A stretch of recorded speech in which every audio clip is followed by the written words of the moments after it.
부활 후 메시지에 주목하자라는 제목으로 말씀을 나누고 우리 부활절 감사 예배를 하나님 앞에 드리도록 하겠습니다. 사단의 계획은 예수님을 죽이는 것이었습니다. 예수님을 십자가에 못 박아 죽이면 이제 더 이상 예수님도 마찬가지고 예수님을 따르는 자들도 힘을 잃겠죠. 무섭겠죠. 협박하고 겁주는 것이죠. 그런데 문제가 있었어요. 이제 예수님이 하나님이시라면 뭐 어떻게 할 수가 없잖아요. 하나님만이시라면. 그런데 예수님이 이 땅에서 사시는 것을 보니 인간이신 거예요. 완전한 사람으로 이 땅에 오시는 것입니다. 그러니 사단도 자기가 쓸 수 있는 최고의 무기인 죽음을 가지고 사망을 가지고 예수님을 죽이려고 했던 것이고 실제로 죽였죠. 예수님을 죽이고 나면 우두머리가 죽는다는 것은 좀 고통스러운 일, 무서운 일이죠. 너무너무 무서운 일이죠. 사람은 죽음을 이겨낼 수가 없기 때문에 예수님을 죽이면 그를 따르는 제자들도 흐지부지 되고 다 흩어지게 되고 이제 더 이상 예수를 따르는 무리들, 이 새로 생긴 종교 같은 이 일들이 사라지게 될 것이다 라는 기대가 있었을 것입니다. 사단놈에게. 하지만 사단은 증오와 복수와 협박, 혐오의 힘으로 일하거든요. 하지만 그들이 갖는 에너지보다 더 놀라운 것이 사랑입니다. 사랑은 죽음보다 강하죠. 할렐루야. 죽음을 이길 수 있는 유일한 힘이 있는데 그것은 사랑입니다. 아멘이죠. 그리스도께서 죽으심으로 말미암아 하나님께서 제자들을 깨우신 것입니다. 그들 안에 있는 사랑을 건드리고 깨우셨어요. 살려내셨어요. 예수님을 사랑하고 따라가는 것을 당연하게 생각하고 그렇게 살아왔던 제자들도 그 십자가 앞에서 자신의 연약함이 그대로 다 드러나게 됐죠. 자신의 연약함이 드러났지만 또 한편으로 드러난 것은 무엇이었냐면 내가 주님을 사랑하고 있구나라는 것이 드러났어요. 죽음 앞에는요 그동안에 가려졌던 숨겨졌던 모든 것이 사라지고 마음의 중심이 드러나게 되죠. 그것이 그리스도를 향한 사랑이었습니다. 할렐루야. 제자들도 우리가 주님을 따라갈 때 잘 몰랐어요. 그런데 왜냐하면 주님을 잘 따라가는 듯 하면서도 때로는 실수하고 넘어지고 나의 연약함에 또 자빠지고 헷갈릴 때가 많거든요. 내가 정말 주님의 제자가 맞는 거야?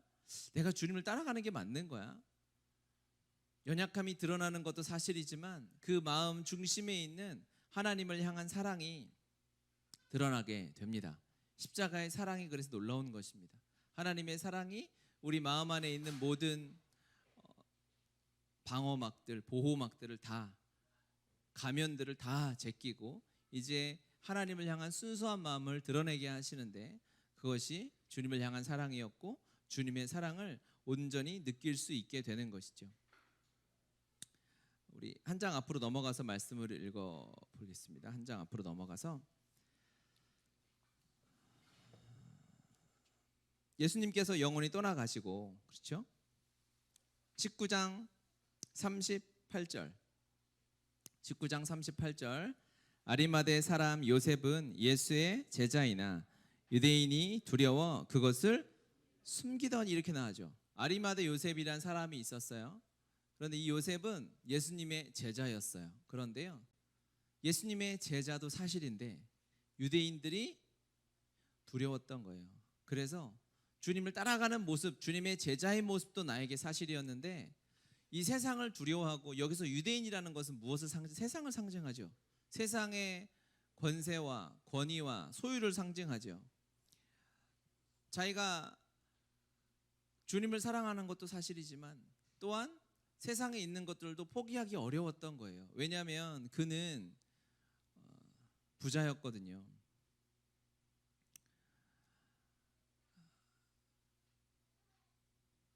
같이 한번 마태복음 27장 57절 읽어보겠습니다. 저물었을 때에 아리마대의 부자 요셉이라 하는 사람이 왔으니 그도 예수의 제자라. 아리마대 부자 요셉이라고 합니다. 성경에서 요셉을 부자라고 해요. 예수님을 따르는 하나만 더 읽고 보겠습니다. 누가복음 23장 49절 50절. 예수를 아는 자들과 이 일을 보니라. 공회 의원으로 선하고 의로운 요셉이라 하는 사람이 있으니 그들의 결의와 행사에 찬성하지 아니한 자라. 그는 유대인의 동네 아리마대 사람이요 하나님의 나라를 기다리는 자라. 그가 빌라도에게 가서 예수의 시체를 달라 하여 이를 내려 세마포로 싸고 아직 사람을 장사한 일이 없는 바위에 판 무덤에 넣어두니. 이렇게 말씀합니다. 이 아리마대 요셉은 부자였어요. 가진 것이 많았습니다. 그리고 공회 의원이었어요. 국회의원 정도 되는 최소 도의원 이상의 그런 사회적 지위를 가지고 있는 사람이었어요. 그런데 예수님의 제자가 드러나면 그 당시는 유대인들 공동체는 종교 중심의 공동체잖아요. 거기서 내가 예수쟁이요, 나는 예수님의 제자요라고 자기 신분을 밝히는 것은 엄청난 용기가 필요합니다. 이게 쉬운 일이 아닙니다. 지금 세상에도 그런 게 있거든요. 이제 중국 같은 경우는 공산당에 가입하려면 종교가 있어서는 안 됩니다.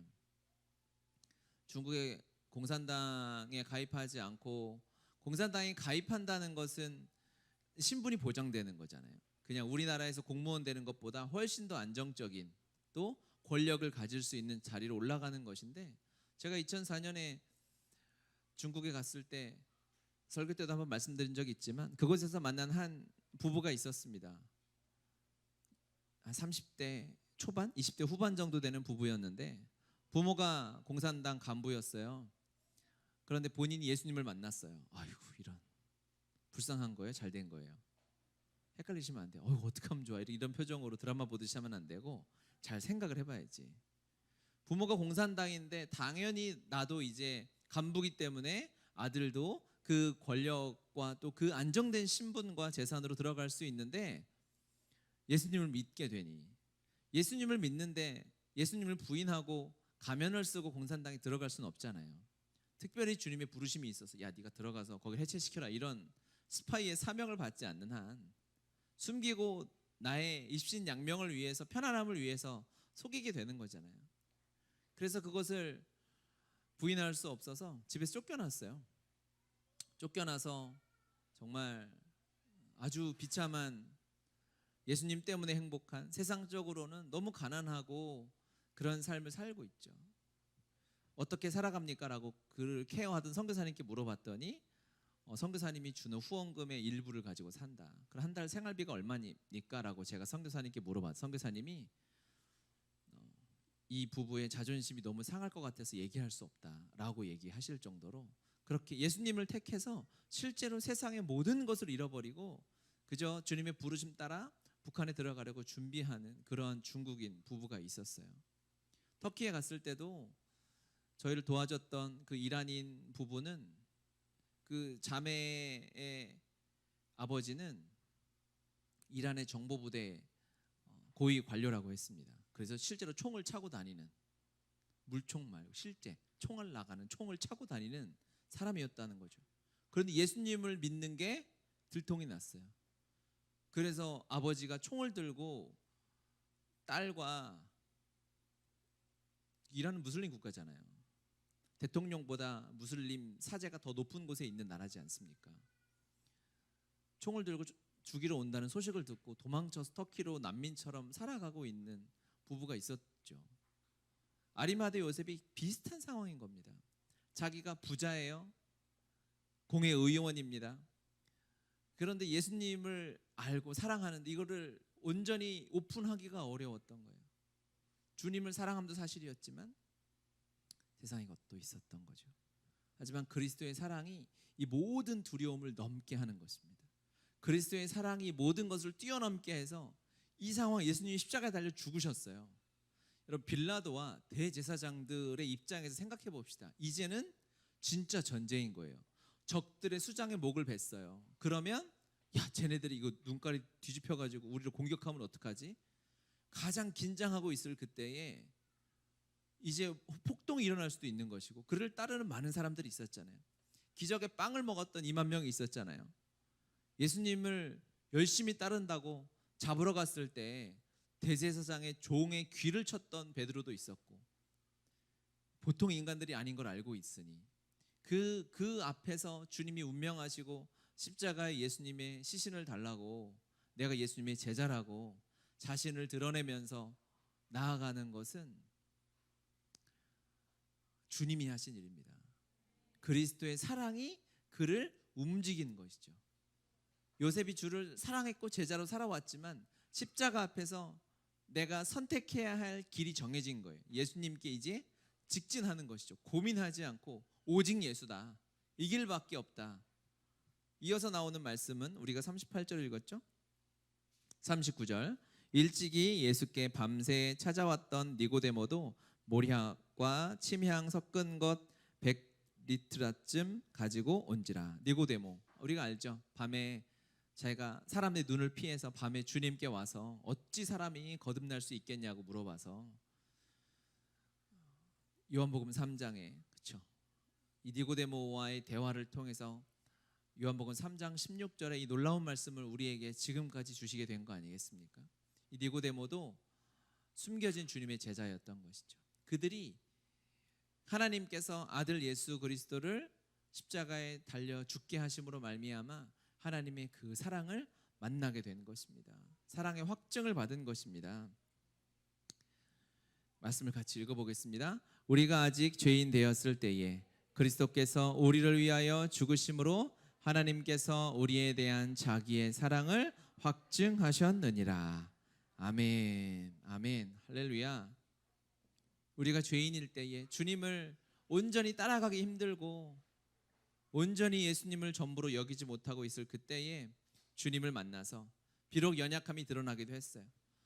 왜냐하면 그 자리에서 내가 이제 주님의 시체를 주십시오라고 하는 건 한편으로는 되게 부끄러운 일이거든요. 죽기 전에 했어야지, 그렇죠? 진짜 용기 있다면, 아니 예수는 죄가 없습니다라고 칼 베임을 당해서라도 거길 막아서야 되는 게 제자의 도리긴 하죠, 그렇죠? 하지만 거기서 절망하고 낙심하고 있지 않고, 그래 이제 나에겐 주님밖에 없구나 라는 것을 마음에 확인하고 하나님께 나아가는 삶이 되었습니다. 사단의 계략이 완전히 틀렸던 것이죠. 사단은 죽이면 제자들이 다 숨을 줄 알았어요. 다 흩어질 줄 알았어요. 예수를 따르는 자들이 없어져 버릴 줄 알았어요. 하지만 예수님을 죽였던, 이렇게 숨겨져 있던 제자들이 하나 둘씩 일어나게 되는 것입니다. 왜요? 주님이 주신 사랑은 고난보다 강합니다. 죽음보다 강합니다. 할렐루야. 베드로전서 4장 16절 읽겠습니다. 만일 그리스도인으로 고난을 받으면 부끄러워하지 말고 도리어 그 이름으로 하나님께 영광을 돌리라. 아멘. 사단은요, 이 방법을 계속 똑같이 씁니다. 어이없잖아요. 완전 실패한 거거든요. 예수님을 죽였더니 제자들이 그때 망할 줄 알았죠. AD 30년쯤에 예수를 따르는 자들은 사라질 줄 알고 사탄의 왕국이 펼쳐질 줄 알았는데 2000년이 지나도록 얘가 변함이 없는 거예요. 똑같은 작은 예수로 살아가는 사람들이 열방에 그대로 있는 거예요. 사단이 완전히 실패한 거죠. 우리 교회만 봐도 사단이 실패했다 이렇게 생각하지 않으실까? 자신감을 가지시고, 그렇죠? 완전 사단은 실패했어요. 그런데 똑같은 방법을 지금도 씁니다. 왜? 사단은 왜 이렇게 멍청할까? 같은 걸 공격해서 실패하면 안 써야 되잖아요. 그런데 왜 같은 작전을 계속 쓸까요? 사단이 뱀의 머리가 깨졌기 때문에 뇌가 없어요. 사단이 실제 창세기 3장에 보면 주님이 사단의 머리를 박살내셨기 때문에 쓸 수 있는 방법은 똑같습니다. 고난을 줘서 힘들게 하고 포기하게 하고 우리의 연약함을 드러내서 너는 이렇게 엉터리 엉망진창이야 손가락질하고 나 스스로 그냥 자기 비하하고 연민에 빠지도록 하고, 또 사람을 죽이고 때리고 힘들게 하면서 두려워해서 더 앞으로 나가지 못하게 하는 방법을 그대로 씁니다. 베드로도 그걸 깨달았죠. 그리고 베드로도 거기서 많이 넘어져 본 사람이었어요. 그러니까 베드로가 이런 말을 하는 것입니다. 그리스도인으로서 혹시 고난을 받으면 부끄러워할 일 아니다. 예수 믿는데 힘든 일이 찾아오고 예수 믿는데 나의 약점이 드러나고 내가 쓰러질 것 같고 포기하게 될 것 같을 때 그때는 오히려 예수님의 이름으로 영광을 돌려야 할 때라는 것입니다. 할렐루야. 아멘. 하나님이 응답과 은혜를 주시면 정말 하나님께 영광을 돌려야죠. 너무너무 감사한 일이죠. 나 같은 사람에게, 우리 같은 사람에게 그런 은혜를 주시다니. 그런데 그럴 때가 아니라 오히려 우리에게 고난이 온다 해도 우리는 감사할 수 있습니다. 감사해야 하는 것입니다. 할렐루야. 아멘. 그 주님은 약속하신 대로 죽으시고 부활하셨어요. 부활하시고 부활의 증인으로 제자들을 만나러 다니십니다. 여러 제자들을 만나셨는데 우리가 오늘 읽은 이제 본문 말씀 19절 다시 한번 읽어볼까요? 본문 20장 19절. 이날 곧 안식 후 첫날 저녁 때에 제자들이 유대인들을 두려워하여 모인 곳의 문들을 닫았더니, 때가 어디입니까? 안식 후 첫날, 이게 언제예요? 주일이죠. 주일. 안식일이 토요일이니까, 그렇죠?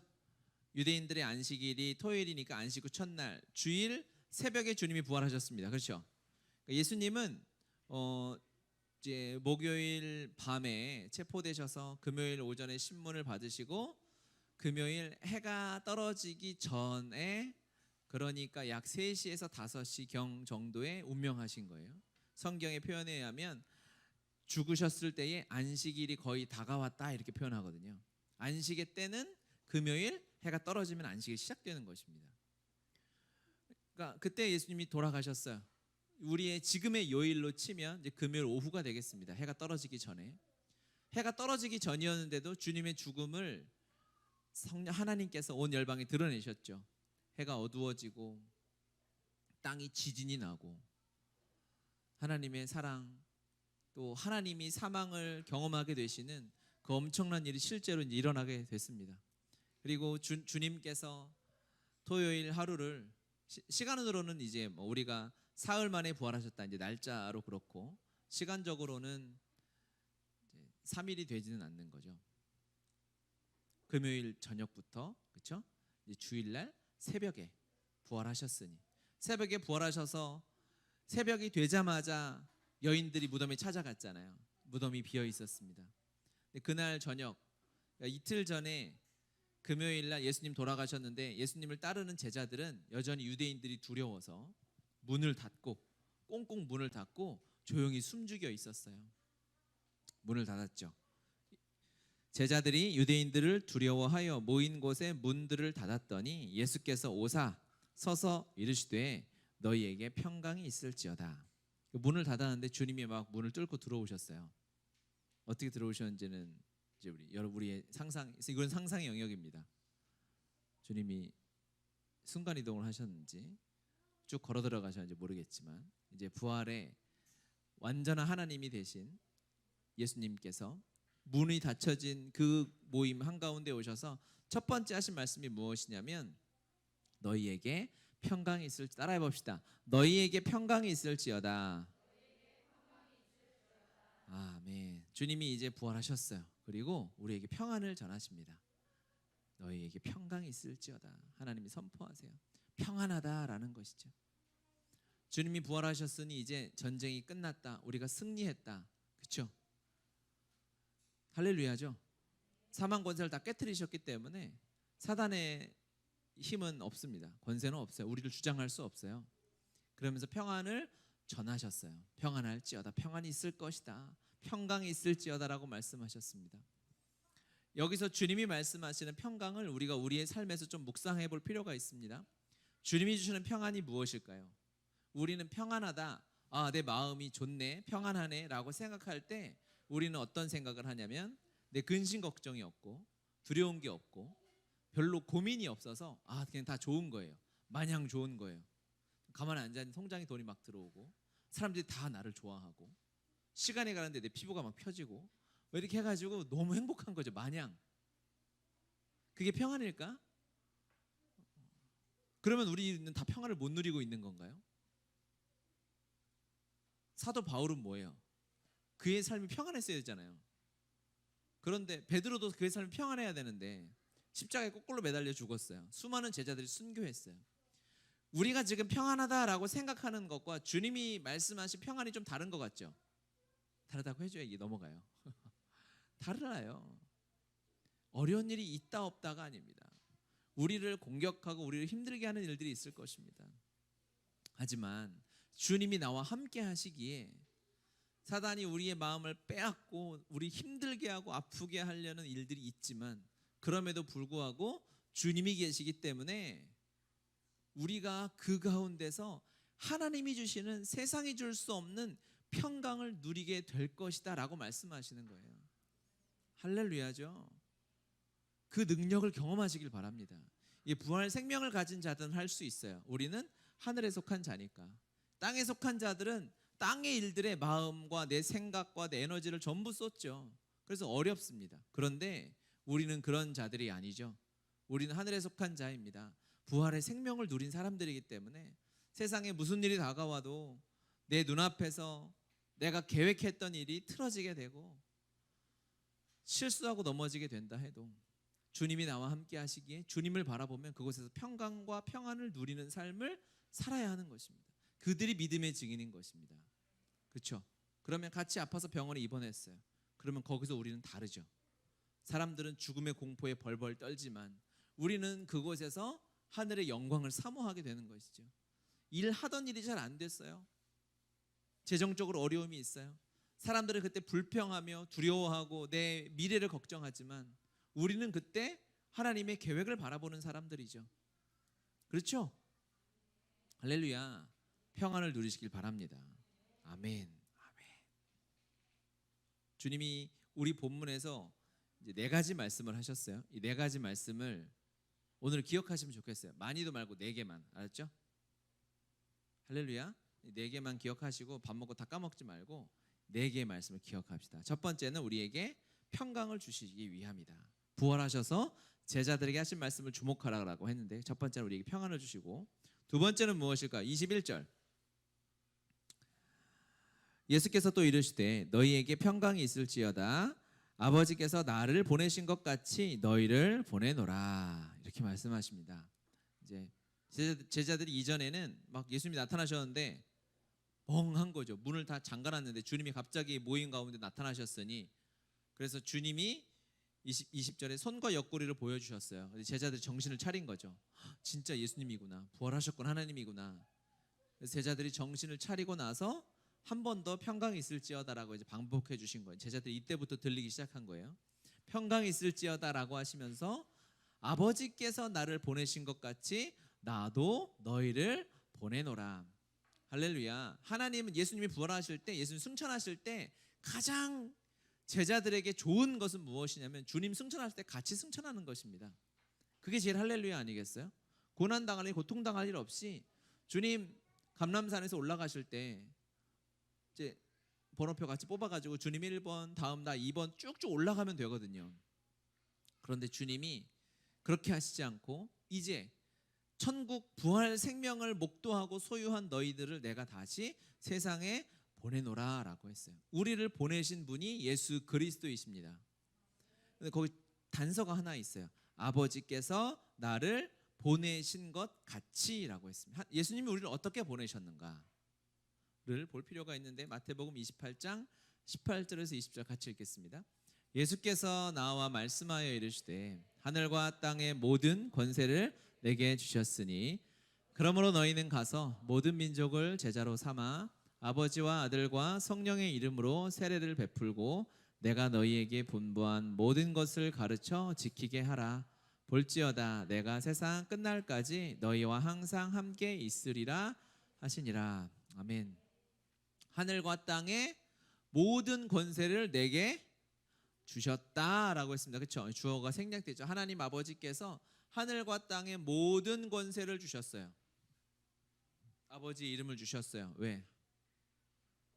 아버지의 권세를 위임받을 수 있는 하나님 아버지의 아들 예수 그리스도이시기 때문에 아들의 신분으로 하나님 아버지의 모든 권세를 위임받아서 이 땅에 보내심을 받으신 분이 예수님이셨어요. 이 방식으로 하나님께서 나를 보내신 것 같이 나도 너희를 보내겠다라고 주님이 말씀하시는 거예요. 주님이 여러분을 세상에 보내시는 것은 하나님의 자녀된 신분으로 보내시는 것입니다. 할렐루야. 너무 당연한 얘기죠. 하지만 우리가 하나님 아버지의 자녀라는 이 놀라운 진리가 다시 한번 성령께서 우리의 삶에 새겨주시길 바랍니다. 아멘. 새겨주셔야 합니다. 이 진리를 자녀된 신분인데요. 그런데 그냥 명함만 주신 것이 아니라 그 이름에는 하늘과 땅의 모든 권세를 주셨다고 했어요. 여러분, 주님은 거짓말 하시지 않으세요? 실제로 주님이 그렇게 말씀하셨습니다. 그렇죠? 그래서 여러분 성경에도 예수님의 말씀을 다른 색깔로 써 있을 거예요. 주님의 육성으로 제자들에게 그렇게 말씀하셨어요. 하늘과 땅의 모든 권세를 너희에게 주겠다.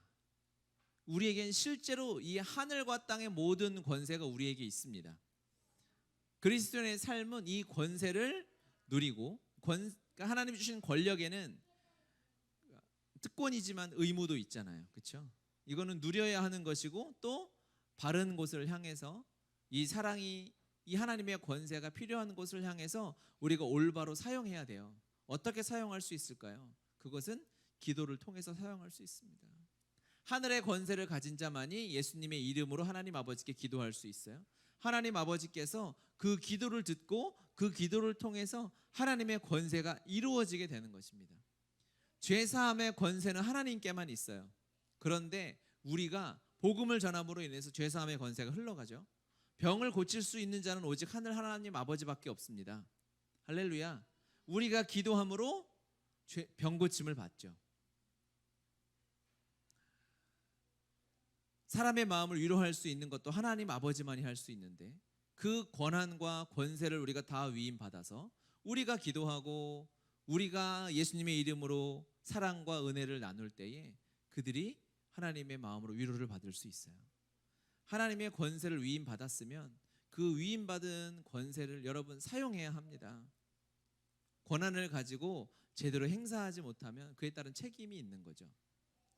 하나님의 자녀된 여러분께서 하나님이 주신 이 권세를 기도를 통해서 사용하는 삶을 사시길 바랍니다. 22절 세 번째, 첫 번째는 평강했을지어다 평안하라라고 하셨고요.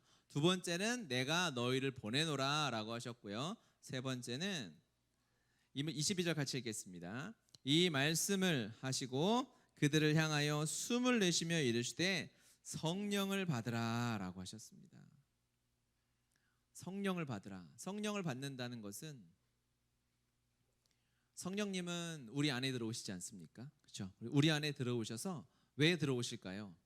성령님이 필요할 때만 우리를 도와주시려고 오시는 문제 해결사일까요? 아니면 성령님은 우리 안에 들어오셔서 우리와 24시간 365일 함께 하시길 원하실까요? 우리의 삶을 다스리시길 원하실까요? 그렇죠?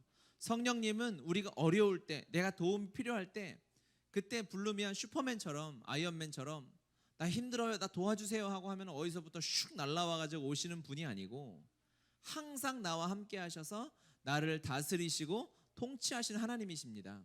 아멘.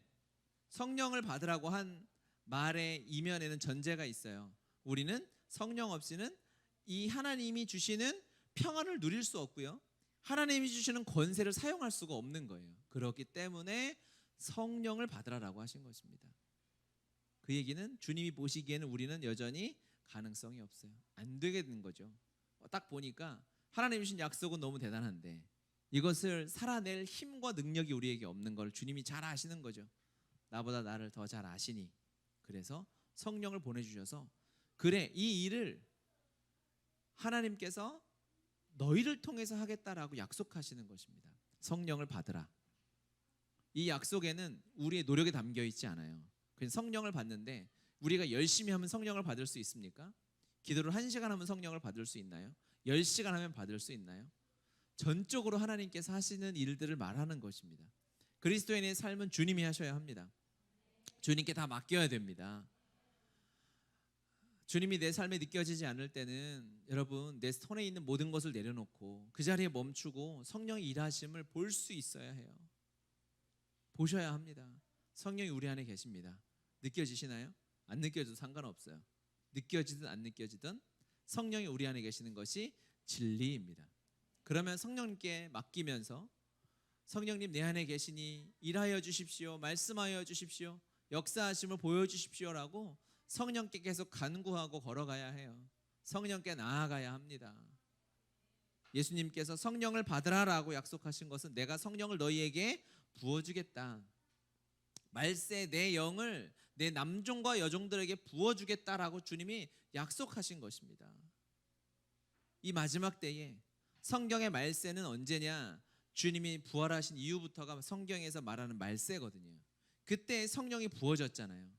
그렇죠? 성령 강림 사건으로 인해서 이 마지막 성령의 시대가 시작되었죠. 그때가 성경에서 말하는 말세거든요. 이 말세에는 성령 없이는 살 수 없는 때입니다. 우리가 실패하는 것은 성령을 의지하지 않기 때문이요. 우리가 넘어져 있을 때는 내 안에 계신 성령님께 맡기지 않고 성령님 좀 가만히 계시라고, 내가 좀 하게, 내 경험대로, 내 계획대로, 내 성질대로 좀 하게 성령님 좀 가만히 계시라고 하고 내가 나서는 거예요. 그러면 하나님의 일이 이루어지지 않고 사람의 일이 이루어지는 것이죠.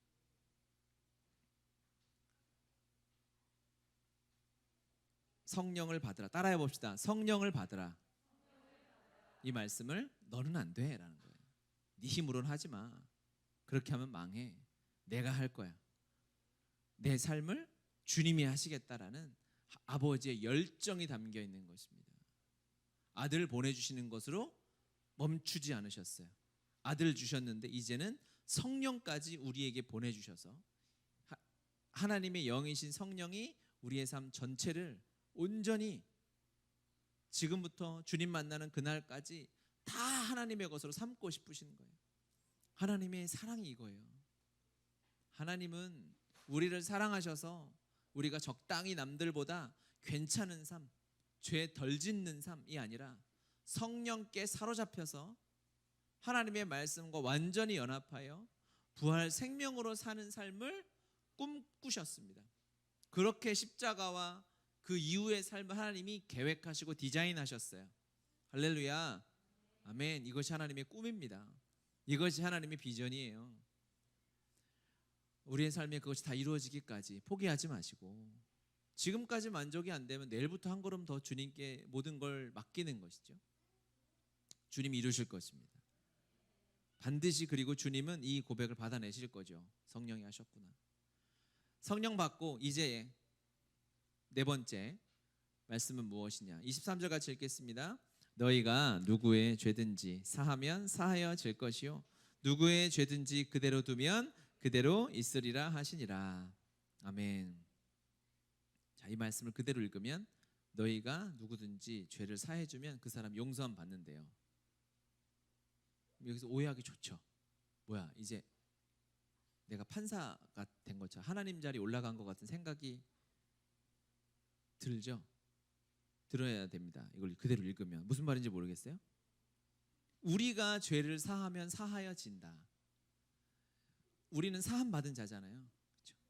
성령의 은혜를 받고 예수 그리스도의 십자가로 용서함 받은 사람은 용서하는 삶을 살면 하나님께서 그 용서함을 통해서 사함 받은 그 삶을 순종으로 다른 사람을, 나에게 죄 지은 사람을, 용서가 필요한 사람을 용서하면 그 용서하는 우리의 마음의 순종을 통해서 하나님의 사랑이 흘러가게 되겠다는 것이죠.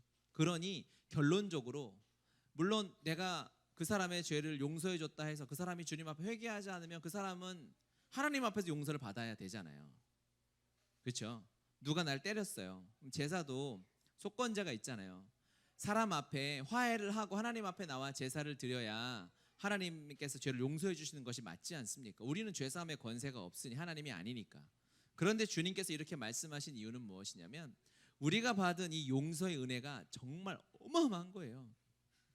십자가를 통해서 우리가 받은 이 죄사함의 용서가 너무너무 커서 누가 무슨 짓을 나한테 해도 그리스도인은 다 용서할 수 있는 거예요. 할렐루야. 아멘이죠. 우리는 다 용서할 수 있잖아요. 여러분 십자가의 주님의 용서하심을 사하심을 받았지 않습니까?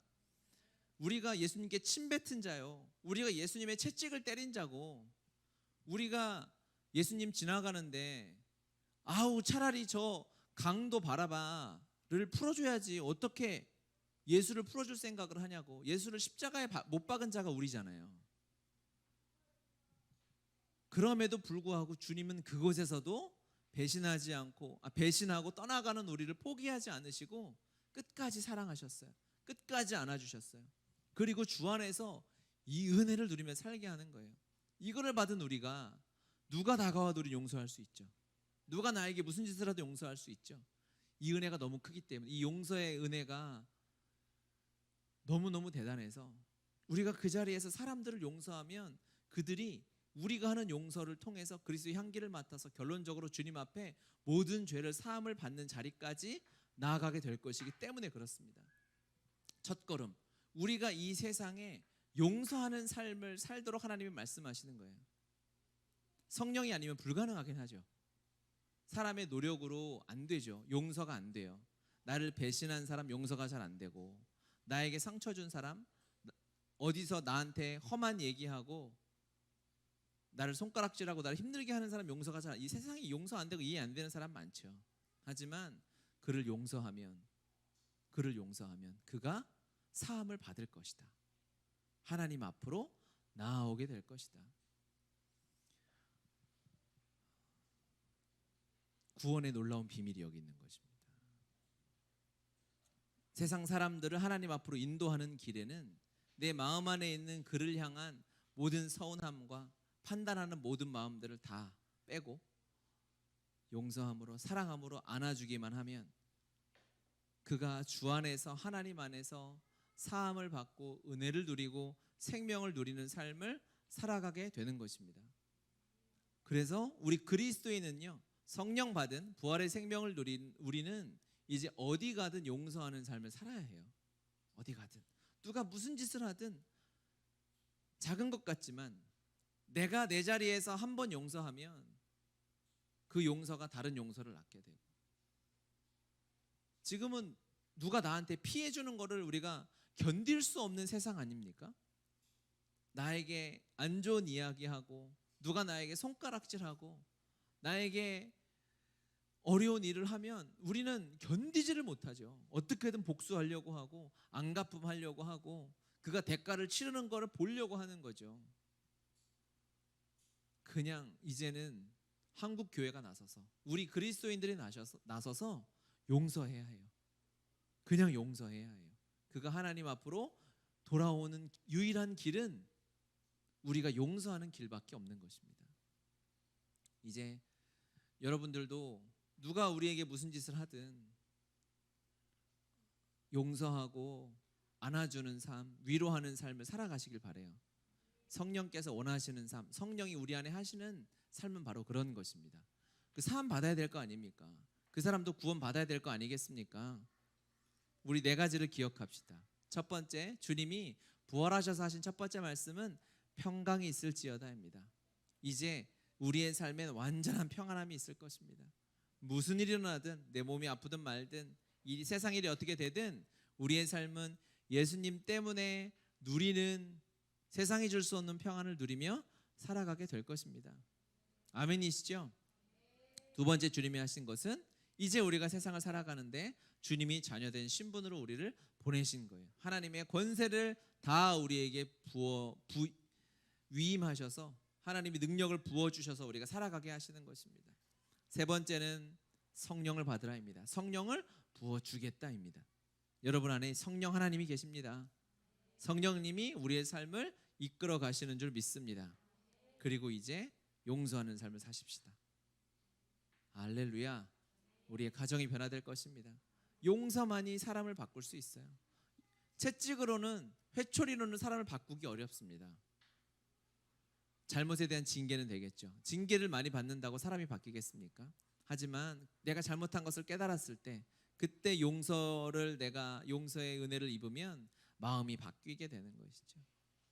사람의 변화, 관계의 변화는 용서로부터 시작됩니다. 가정의 변화도 거기서부터 시작되고요. 교회의 변화, 공동체의 변화도 거기서부터 시작되는 줄 믿습니다.